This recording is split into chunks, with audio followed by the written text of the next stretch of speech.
Hello students, so our next topic is mole fraction in concentration of solution. In previous video we had discussed the mass percent and strength. Now I will discuss the mole fraction. Clear? That is number 3. तो mole fraction क्या होता है बेटा? देखिए mole fraction की इसकी definition समझने से पहले मैं आपको एक एग्जांपल दूंगी, तब आपको डेफिनेशन इजीली क्लियर हो जाएगी. देखिए मोल फ्रैक्शन, सपोज मेरे पास एक सॉल्यूशन है, ठीक है, और उसमें मेरे पास दो कंपोनेंट है. सपोज एक कंपोनेंट है ए और दूसरा क्या है बी. जो ए कंपोनेंट है that is solute and B component that is the solvent. Clear बच्चे? तो इसके मुझे मोल फ्रैक्शन निकालने हैं. तो मैं कहती हूँ कि सपोज ए के पास नंबर ऑफ मोल्स कितने हैं? सपोज मैंने बोल दिया 2 है, और बी के पास नंबर ऑफ मोल्स कितने हैं? 4 है. क्लियर बच्चे? तो अब मुझे इसका मोल फ्रैक्शन निकालना है ए का और बी का. तो अगर मुझे मोल फ्रैक्शन ए का निकालना है तो मैं कैसे निकालूंगी? जितने ए के मोल्स हैं that is 2 divided by total कितने हैं ए और बी के. 2 + 4 6. इसको सॉल्व कर लो. 2 × 1 = 2, 2 × 3 = 6. That is 1/3 moles. क्लियर बच्चे? नेक्स्ट अगर मुझे बी के मोल फ्रैक्शन निकालने हैं तो मैं कैसे निकालूंगी? Number of moles of B divided by total number of moles of A and B. 4 + 2 6. 2 × 2 = 4, 2 × 3 = 6. तो दैट इज 2/3 मोल्स. क्लियर? तो ये होता है मोल फ्रैक्शन कि जिसकी आपको निकालनी है उसको आप ऊपर रखोगे और डिवाइडेड बाय टोटल. क्लियर? जैसे अब मुझे अगर इसकी मोल फ्रैक्शन की टर्म्स में लिखना है तो मैं कैसे लिखूंगी? मोल फ्रैक्शन को हम किससे रिप्रेजेंट करते हैं? जीटा से, which is equal to the, suppose मुझे कंपोनेंट ए के मोल्स निकालने हैं तो मैं कैसे निकालूंगी? Number of moles of A component divided by number of moles of A component plus number of moles of B component. Clear? तो ये मोल फ्रैक्शन किसके निकल आएगा? ए के. क्लियर है बेटा? नेक्स्ट अगर मुझे बी के निकालने हैं तो मैं बी कंपोनेंट को ऊपर रखूंगी. Number of moles of B component divided by number of moles of A component plus number of moles of B component. तो ये आपके पास क्या हो गया? फॉर्मूला हो गया. क्लियर? तो अब देखिए यहाँ पर दो कंपोनेंट थे तो हमने इस तरीके से कर दिया. क्लियर है? लेकिन अब अगर सॉल्यूशन में 3 कंपोनेंट हो, सपोज मैं बोलती हूँ कि यहाँ पर आपके पास ये सॉल्यूशन है, इसमें आपके पास 3 कंपोनेंट है ए बी और सी. 2 सॉल्यूट है और एक सॉल्वेंट है. सॉल्वेंट बेटा हमेशा एक ही होगा, सॉल्यूट आपके बढ़ सकते हैं. ठीक है, 2 भी हो सकते हैं, 3 भी हो सकते हैं. तो सपोज मैंने ये मान ली ये 2 क्या है आपके पास? सॉल्यूट है और एक ये क्या है? सॉल्वेंट है. मैं बोलती हूँ कि मुझे ए के मोल फ्रैक्शन निकालने हैं, बी के निकालने हैं और सी के निकालने हैं. तो मैं इसमें सपोज ए के मोल्स दे दिए 2, बी के दे दिए 4 और सी के दे दिए 6. तो मैं कैसे निकालूंगी? अगर सपोज मुझे ए के निकालने हैं, ठीक है, तो यहाँ पर क्या हो जाएगा? Number of moles of A component divided by total. Total कितने हैं? ए बी और सी. तो number of moles of B component और number of moles of C component. Clear?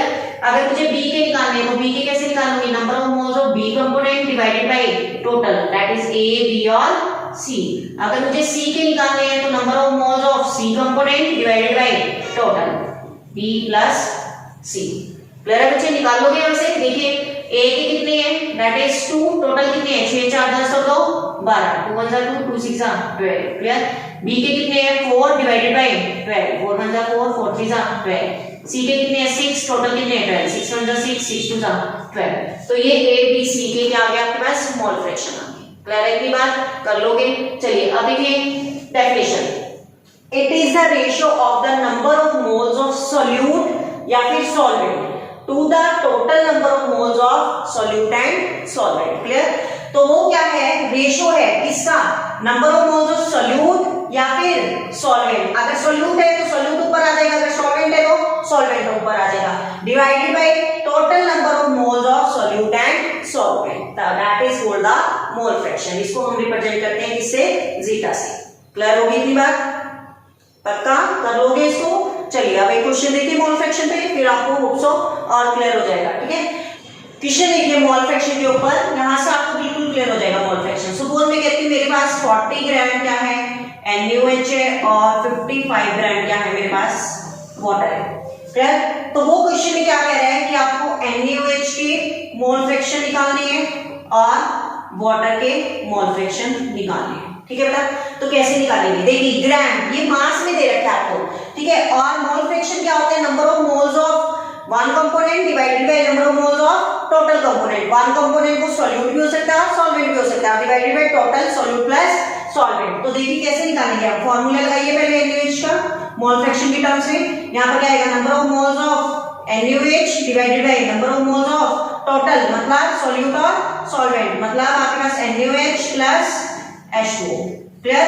तो अब आपको नंबर ऑफ मोल्स निकालने हैं पहले, तो नंबर ऑफ मोल्स निकाल लीजिए। NaOH के कितने होंगे, mass upon molecular mass. Number of moles निकालने का फॉर्मूला है, तो मास कितना है गिवन NaOH का 40, मॉलिक्यूलर मास निकाल लीजिए NaOH का, सोडियम 23, ऑक्सीजन 16, हाइड्रोजन 1, कितना निकल गया 6 3 और 1 10, 2 3 और 1 4, कितना निकल गया 40। तो एक नंबर ऑफ मोल्स कितने आ गए बेटा NaOH के 1 आ गए। क्लियर है? नेक्स्ट H2O के निकाल लीजिए नंबर ऑफ मोल्स।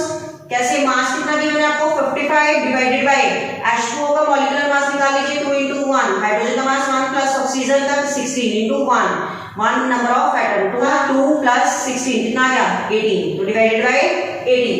अब कर लीजिए 55 को डिवाइड 18 से, ये आपके पास आ जाएगा 3.0 के आसपास। ठीक है बेटा, तो ये क्या हो गया आपके पास, this one is the number of moles. अब आपको क्या निकालना है, मोल फ्रैक्शन। तो पहले आप NaOH का निकाल लीजिए mole fraction. Number of moles of NaOH कितने आए यहाँ से 1 डिवाइडेड बाय NaOH के number of moles 1 plus water के कितने हैं 3, 1 डिवाइडेड बाय 4, ये आ जाएगा आपका 0.25 के आसपास। Clear? Next mole of fraction किसके निकालनी है, H2O के। तो number of moles of H2O ऊपर रखोगे तो कितने हैं 3 डिवाइडेड बाय, क्या आ जाएगा टोटल कितना हो जाएगा 3 + 1 4, 3 डिवाइडेड बाय 4, डिवाइड कर लीजिए इसको, 3 डिवाइडेड बाय 4, ये आ गया आपके पास 0.75। तो H2O के कितने हो गए 0.75। एक चीज ध्यान रखिए बेटा, जिसके आपको मोल फ्रैक्शन निकालने हैं उसके नंबर ऑफ मोल्स ऊपर रखना है। जैसे H2O के निकालने थे तो H2O का नंबर ऑफ मोल्स हमने यहाँ पर ऊपर रखे, NaOH के निकालने थे तो यहाँ पर NaOH के ऊपर रखे, डिवाइडेड बाय टोटल तो आगे नहीं आने हैं। क्लियर है? तो अब देखिए, अब देखो इन दोनों को जोड़ के क्या आता है आपके पास 0.75 प्लस 0.25 किसके इक्वल आ रहा है 1 के। मतलब यहाँ से एक चीज कंफर्म होती है आपके पास XA प्लस XB किसके इक्वल आ रहा है 1 के। अरे बस समझ बेटा, हमेशा 1 के इक्वल ही आएगा। ये जो आपके पास नंबर ऑफ मोल्स की रेशियो है ये इक्वल टू 1 आनी चाहिए। अब क्यों ऐसा होता है जनरली, मैं एक एग्जांपल दूंगी आपको। ठीक है, सपोज मैं बोलती हूँ कि ये एक मार्कर है, ठीक है, इसके 3 हिस्से कर दो 1 2 3, ठीक है, तोड़ दिया आपने 3 हिस्से में। मैं कहती हूँ वापस से जोड़ो इसको, तो जोड़ोगे तो पूरा मार्कर आ जाएगा ना, वही चीज आ जाएगी। तो इसलिए हम कहते हैं कि जो XA प्लस XB है, जो मोल फ्रैक्शन है वो इक्वल टू 1 है। कि अगर हमने इनके हिस्से करे, हिस्से करने के बाद दोबारा हम उसको जोड़ दे तो वो क्या है, वही चीज आएगी, तो वो इक्वल टू किसके हो गए 1 के हो गए। ठीक है, तो अब देखिए, अब आप डायरेक्ट भी कर सकते हो। आपके पास NaOH सपोज A कंपोनेंट मान लिया, इसकी कितने आ गई 0.25, ठीक है। B आप मान रहे हो सपोज H2O, ठीक है, तो XB इक्वल टू 1, तो B के निकालने कैसे निकालोगे, XB 1 माइनस 0.25, तो ये किसके इक्वल आ गया 0.75। क्लियर बेटा? तो आप ऐसे भी निकाल सकते हो, एक के निकाल लिए दूसरे के निकालने के लिए 1 में से माइनस कर दो। क्लियर है? अगर आपके पास 3 कंपोनेंट दे रखे हैं तो 2 सॉल्यूट होंगे 1 सॉल्वेंट होंगे, तो 2 सॉल्यूट के निकाल लो, सॉल्वेंट के निकालने के लिए 1 में से माइनस कर दो। क्लियर है? तो होप्स आपको यहाँ पे मोल फ्रैक्शन क्लियर हो गया होगा बेटा। नेक्स्ट हम डिस्कस करेंगे जनरली मोलैरिटी। ठीक है, कोई प्रॉब्लम होती है you can do comment and ask. Okay, thank you.